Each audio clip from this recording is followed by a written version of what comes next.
Hey guys, this is Issues with Toddy One Skip, and this is Toddy One Skip, and welcome back to my channel. So, somebody had asked me in the chat.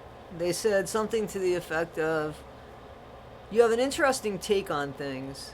I don't agree with anything you say, but I'd sure like to know your origin story." And a few people have asked, and I said that I wasn't going to give my origin story until I decided to stay or not stay. If in April I would make that decision. However, there's a story that I do want to share because it will explain, I think, why I view things the way that I view things. Because I've been accused of being a Scientologist, a keyboard warrior, SPTV, any anti-Scientologist group, all the pro-Scientologist group. I am not a Scientologist. I bought the Dianetics book a long time ago. I'm 60 years old, so I bought it a long time ago because the self-help in it, I think, could be beneficial. However, I have never really read the whole book. Honestly, I don't even think a quarter of the book. It's a fat book. I have since studied religion and philosophies and stuff like that. And I do think self-help is important. I couldn't find the book. So I went, I think, on eBay or on Amazon. I bought a used copy of the book. I don't think I've opened that book. That's as close as I am to Scientology. Everything I really know about Scientology has been something that I've watched on the channels or on television or in the movies. That's it. I've never personally been involved except for buying a Dianetics book. I've never been into a Scientology organization, church, whatever, temple, nothing.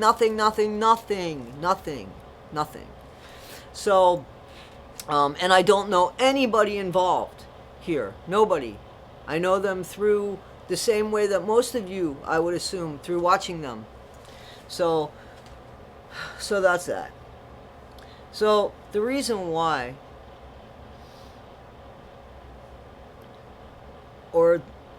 so the reason why I have the viewpoint that I have is because when I was younger, it always happens when we're younger, but I was not abused, so there's no trigger warning or anything like that.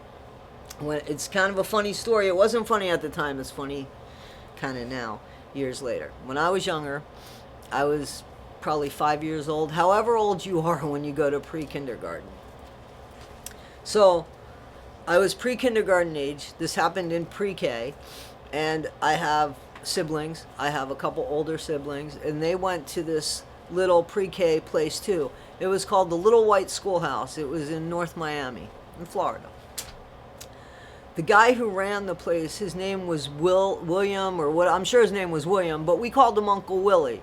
And I don't remember if the kids in the school called him Uncle Willie or if I just called him Uncle Willie and my family did, because I remember the guy was at my house and talking to my dad. So I thought back then, and I never really thought about it afterwards, I thought that they were kind of friends, I guess, because this guy was at my house. Now I think back, maybe he was there to talk about my brothers. I don't know. So anyway, but I did know him as Uncle Willie before I went to Little White Schoolhouse, before I was able to get in there, and I knew that my brothers had gone there before me. So I'm in the school. I don't know how long this is that I'm in the school, but every morning, the group of kids, probably about 20 of us, would sit in like a U shape, like this. It was shaped, so it was like tables put together that were shaped like that, and we sat behind those, and then in front would be like the teachers. This is where we met in the morning to say the Pledge of Allegiance. Back then you said the Pledge of Allegiance, and they'd talk about what we were going to do today, and if anybody had anything to share. And so we got to the point where they said, does anybody have anything to share? We're 5 years old, right? And all of a sudden, this kid pops his hand up in the air, and he points to me and says that I bit him. I didn't bite him. So I didn't bite him. I don't even know that I was friends or not friends with this kid. But he said that I bit him. If there was any interaction between us beforehand, I don't remember it. And I remember thinking at the time, why? You know? So I said I didn't bite him. And, you know, he had teeth marks on him. He really had teeth marks on him. And I don't remember if it was the first day that they didn't call the school. I got like, they didn't believe me that I didn't bite him because the kid had teeth marks on him. So then it happened again, and this kid pops his hands up because, you know, the next time, you know, does anybody have anything to share after the Pledge of Allegiance? This kid pops his hands up again and points and says that I bit him. And I'm still sitting there, so I didn't bite him. And I remember at this point, like, I got pulled into Uncle Willie's office, the principal's office, and I remember they called my mom, and I kept saying I didn't bite this kid. Like, I didn't bite him. And at one point, I remember I got spanked, you know, because back then you could spank the kids. And I remember being so frustrated because I felt so helpless. I didn't bite that kid. So, again, same thing happens. It feels like it happened every day, to be honest with you. But it happened enough. So, we're doing that thing again where we're all behind the desks. And I look over at this kid and he's biting himself. He's literally biting himself. And I know what's coming now. So his hands go up in the air. After anything you want to share, she bit me. And I say, no, he bit himself. I watched him. He just bit himself. And I got in so much trouble. I think that might have been when I got spanked. I got in so much trouble. And I got in trouble at home, and I remember saying, I never bit this kid. Like, I didn't bite this kid. And I remember just being so frustrated about it. And where did this come from? So, when I was a kid and I would have nightmares, I would go into my parents' room and sleep on the floor of their bed and pray, I guess, that they didn't step on me. They were concerned that they would step on me when they got out of bed in the morning. And so, you know, they weren't mean, but they were like, you can't sleep. You got to be big girl and sleep in your own bed and stuff. So, I guess I didn't wake up in enough time to get to my own bed. So my dad picks me up when he wakes up. And he was just being playful. But he bit me. And mind you, he bit me. There were adult teeth marks. He bit me. And he bit me hard enough that when I went to school, I still had, like, the mark. Okay? But he didn't bite me hard enough that I cried or anything. So it wasn't, like, abusive. I don't mean it like that. But he did. I remember him saying, how does it feel to be bit by somebody? And I never bit that kid. So I go to school that day, and I'm sitting behind the desk that, you know, those U-shaped desks. And we go the Pledge of Allegiance, and they say, does anybody have anything that they want to share? And I pop my hand up and I said, bit me. He bit me, and I show him the teeth marks on me. And they take this kid, because now they're aggravated, period, you know what I'm saying? And they take this kid and they start spanking him. Like, and I remember it in front of everybody. Like, they start spanking him, and I started crying. And I said, he didn't bite me. He didn't bite me. My dad bit me. These are adult teeth marks, big people's teeth marks. He didn't bite me. And they go to grab me. And I said, but I never, ever, ever bit him. Never bit him.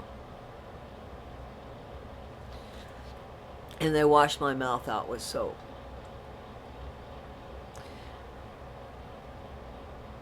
This thing continued until that happened. But in between that time with him, I had to keep this kid, like, I had to pacify him. I had to bribe him. I had to bring toys from my house to give to him in the morning so that he wouldn't say that I bit him before my dad bit me. I had to do that. So I remember I had one of those little, I think it was Goofy or Pluto, and it was one of those like puppet things that if you pushed on the bottom of it, the thing went all limp, but if you let it go, it got all straight again. You know what I'm saying? It was put together by string. Those people that are around my age, you know what I'm talking about? Those little puppet things. And I remember that was one of my favorite things that I had to give. That was like one of the last little things that I had that I could bring to school without anybody knowing and give to him. And I had to give him something every day so that he wouldn't say that I bit him until the day that my dad bit me and I went in there and said, there's no toy for this kid. I got him. And when it came to him getting spanked, I couldn't let that happen. But the whole time, I never once bit that kid. Where'd that come from? How'd that happen? Did somebody in his house bully him that he felt like he had to bully me? Is he a politician today, that kid? So, that's 55 years ago, man. And I remember that. And I remember how helpless I felt. I remember thinking, what the hell did I do at 5 years old that nobody believed that I didn't bite this kid, when I wouldn't even let this kid get in trouble the way he let me get in trouble several times for something that I didn't do to him. You know, as I got older during the years, I replayed that so many times in my head. And I tried to rationalize it. I really don't know what I thought at 5 years old, except that I did feel helpless. I realized at 5 years old that I was alone.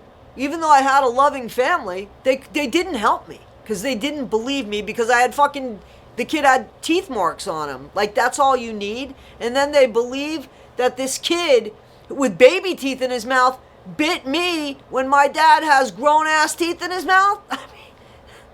And I even said something that I remember saying at 5 years old. Like, these are big people's teeth. I remember that.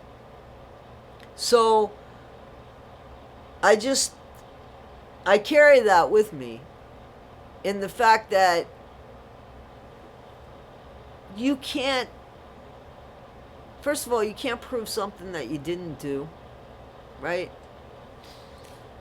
And you could be minding your own business, own space, own time, and you're guilty of just sitting there minding your own business. Like, you could get in trouble without being anywhere to get in trouble. There are things that happen. And I realized that the only person that was ever going to get me out of trouble was me. That I was in it alone for me. If I wanted to take care of me, I was going to take care of me. I learned that at 5 years old. I don't think that my parents are very proud about that situation. Of course, you can't go back in time. I was their third kid. God knows what my brothers want to put them through. But that's why, you know, I say you got to give people a chance. You can't, you know, just because something looks a certain way doesn't mean it's that way. You got to look at things a different way. You have to be fair. You know? Because if somebody really looked at what happened to me objectively, I had crooked teeth. There's no way me and this kid had the same teeth marks, and yet there were teeth marks on him. You could look at his smile and my smile and see there was two totally different, but nobody took the time. They just saw teeth marks. Pointed. Teeth marks and pointed. Look, guilty, guilty, guilty. I was never guilty. I didn't do that. So that's as much as my origin story that I'm willing to tell you, but it is a true story. So I also wanted to say this. I have been like trying to research, and I found things on Leah Remini. I found things on Mike Rinder. I found things when these people were Scientologists. Things on Mark Headley. Shitty things about Claire when they were Scientologists. I don't know who they are in the real world.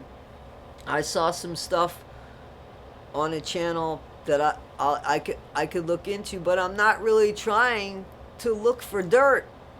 That's not what I want this channel to be about. So if somebody has something that they specifically want me to check out, I'm happy to do that.